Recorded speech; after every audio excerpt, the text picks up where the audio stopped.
Welcome back to Questions for Corbett. I am James Corbett of CorbettReport.com, and you can tell things are getting serious when there are not one but two editions of the Questions for Corbett podcast in a single week. But things are getting serious out there, and there are a lot of questions that need to be answered, so here's another one of them. This one comes in via email from Diane, who writes, after watching a Ron Paul segment on YouTube on protests against coronavirus lockdowns, I did a search using Google and DuckDuckGo, and very few articles came up about protests against lockdowns. The few articles that did come up framed protesters as anti-lockdown conspiracy theorists. Are there any protests against these lockdowns anywhere that you are aware of? Thank you for the question, Diane, and there is a rather simple answer to this question, and that answer is yes. There are many protests taking place even as I speak all around the globe.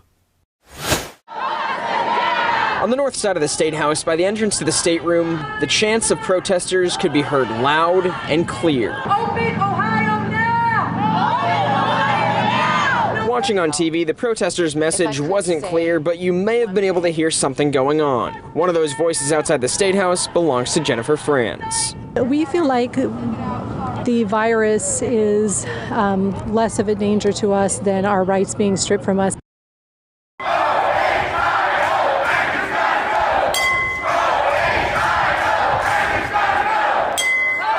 I don't think anybody's going to agree to a vaccine or a test in this crowd. A lot of frustration out here on the streets. They wanted gridlock, and they are getting it. Cars as far as the eye can see. We're seeing a lot of signs out here as well that say, impeach Dimwit, meaning Governor Whitmer, the guy with the cardboard sign. Usually I'm at work. Right now, a lot of people who are out of work are up here. Our community is struggling. My husband is on unemployment for the first time in our life. And it's unwillingly that we're taking unemployment. We want to go back to work. We have employees. We have paychecks to issue. We have bills to pay. The only stores open are Walmart? That's ridiculous. That's why we're here. A number of Vancouverites aren't drinking the Kool-Aid, and they're getting out and they're getting together here to show the world that we're not okay with unlawful orders and quarantines and lockdowns. Sure, let's do it. It's a beautiful day here. It'd be a shame to just sit at home and let the government tell you what to do. Getting a lot of support too from cars driving by. Yep. Not everybody drank the Kool-Aid. It's good to see. 20,000 Pakistanis are stuck in the UAE. They have reportedly registered with the Pakistani consulate on the 3rd of April to be able to return to Pakistan, but have so far received no response. And that is why they chose to take to the streets today, flouting the social distancing guidelines. The big story that we're tracking for you this evening, those are images that we're getting to you from the Bandra station in Mumbai, where protesters have gathered. These are migrant labor, we're given to understand, who gathered to protest against the extension of the lockdowns. Wer Freiheit liebt für Sicherheit, verliert am Ende alles zwei. Wer Freiheit gibt für Sicherheit, verliert am Ende alles zwei. Wer Freiheit gibt für Sicherheit, verliert am Ende alles zwei. Wer Freiheit gibt für Sicherheit, verliert am Ende alles zwei. Wer Freiheit gibt für Sicherheit, verliert am Ende alles zwei. Wer Freiheit gibt für Sicherheit, verliert am Ende. Yes, there are protests happening all around the globe, even as I speak. They are happening across the United States, in South Africa, in Nigeria, in Germany, in India, in other places besides. These protests are happening. So the fact that someone like Diane even has to ask about this speaks to the more underlying problem, which is that the gatekeepers of access to information online, like Google, and increasingly, like DuckDuckGo, who I will note parenthetically, has been getting worse and worse with its search results, I've noticed in recent months, so that it is becoming a Google Lite, much like StartPage.com became a Google Lite a year or two ago. It is slipping down that path. So the gatekeepers of online information are directing people who would be interested in such information towards mainstream sources that, of course, are going to portray this as crazy anti-lockdown conspiracy theorists who are killing grandma by daring to go out in public without a mask and not observing proper social distancing rules. This is, of course, the way this information is going to be framed in the mainstream, so no surprise that you are not hearing about this at all there, or to the extent that you are, it is generally by masked reporters who are afraid to go anywhere near these filthy protesters. So if you do want actual information about what is happening with these protests, you are of course going to have to turn to online independent sources of information. Like, if you're looking for information specifically in the US context, I will note that Del Bigtree the Highwire has been highlighting some of these protests on his YouTube channel, so restreaming some other people's streams of the protests that are taking place in Ohio and Michigan.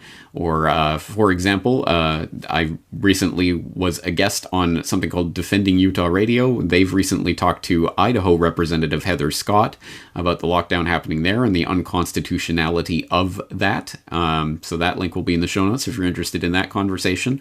Or, Diane, as you point out, yes, Daniel McAdams and Ron Paul, previous guests here on the Corbett Report, were recently talking about this very phenomenon on the Ron Paul Liberty Report in a segment on the people waking up coronavirus lockdown sparking nationwide protests. Hello, everybody, and thank you for tuning in to the Liberty Report.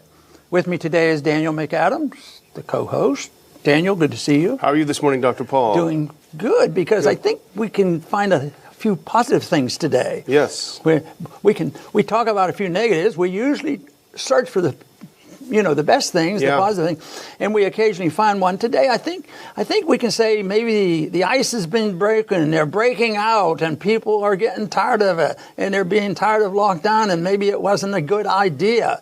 So that to me is good news, and there's now demonstrations that people are speaking out. And the reason I like this is there's a saying, and I endorse the saying, is that no matter how authoritarian a government one has, the people have to endorse it. Once the people reject it, the government goes. Sometimes it's slow and tedious, but even the ones that are installed, they get the people's support.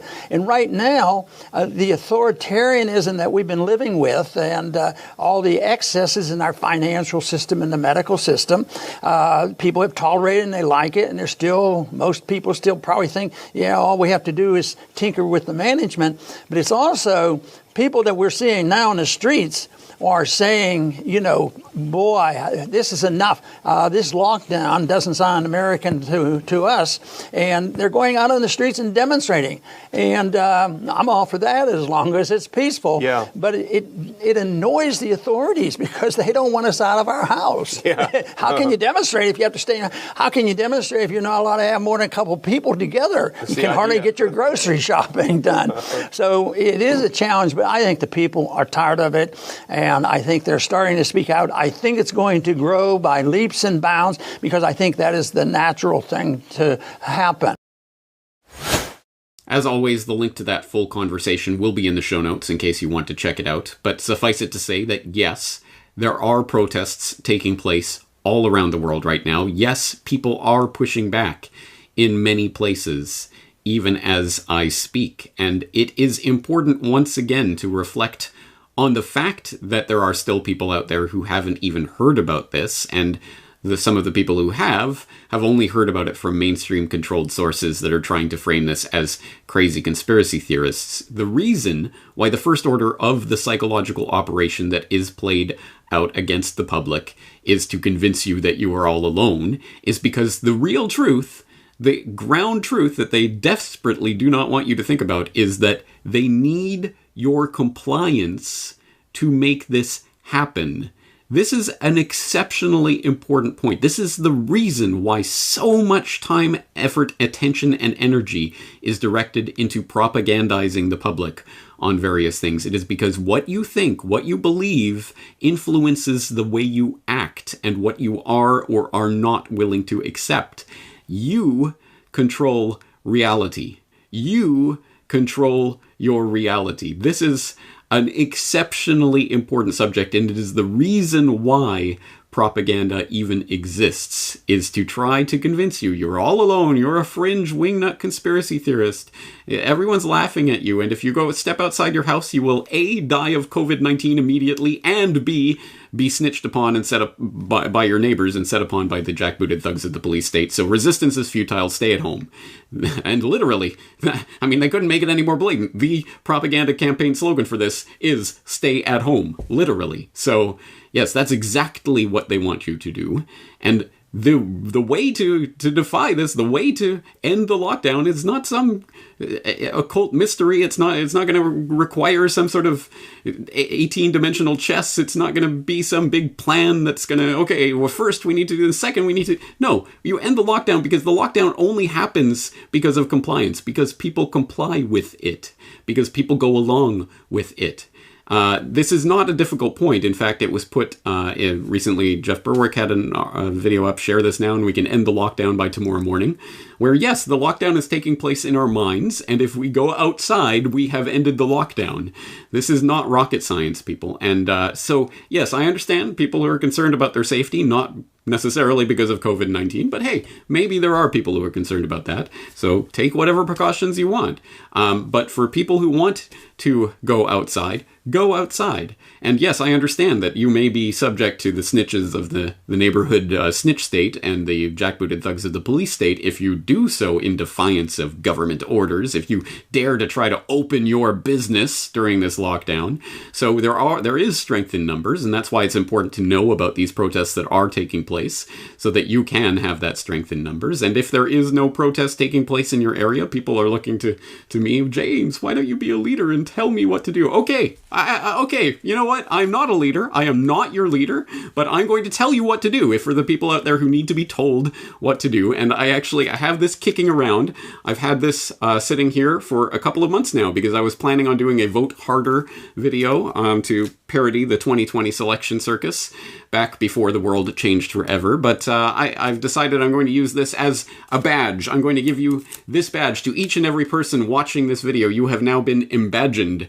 Here it is. You have your medal. You are now officially appointed the leader of your area. You are the resistance leader in your area, whether that area be your house, your community, your neighborhood, your city, your county, your state, your country, whatever it is. You are now the leader. You personally, I've just passed the baton. You now are the leader of the resistance. You are now empowered to end the lockdown by going outside. And you can do that with people, you can do it by yourself, you can open your business. You've just been empowered by a leader who has told you what to do, so now you are free to go and do it, right?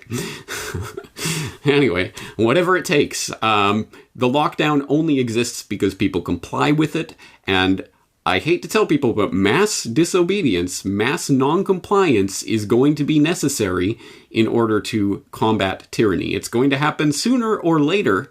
The only problem being, if it happens much later, then unfortunately it will not be able to happen at all because, as you may have noticed, the police state is locking down right now. They are putting every single bar of this prison into place right now. And as each bar gets slotted into place, and then it gets harder and harder. Here comes the surveillance and tracking, and here comes the immunity passports, and here comes the mandatory vaccinations, and here comes the cashless society. It's all coming down. The bars are coming down, shutting in your prison. If you do not disobey, then there will be a time when you cannot disobey. So keep that in mind, and keep in mind the fundamental underlying point of this question. Is anybody protesting? Yes, people are protesting, and you don't know about it because they don't want you to know about it. So first of all, please do not get your information at least solely from mainstream sources. Please look for online alternative sources. I've just pointed out a few. There are many more out there. I'm sure helpful people can suggest more in the comment section of this report. And secondarily, yes, the lockdown exists in your mind, and you have to start disobeying at some point. That's the message for today. James Corbett, CorbettReport.com.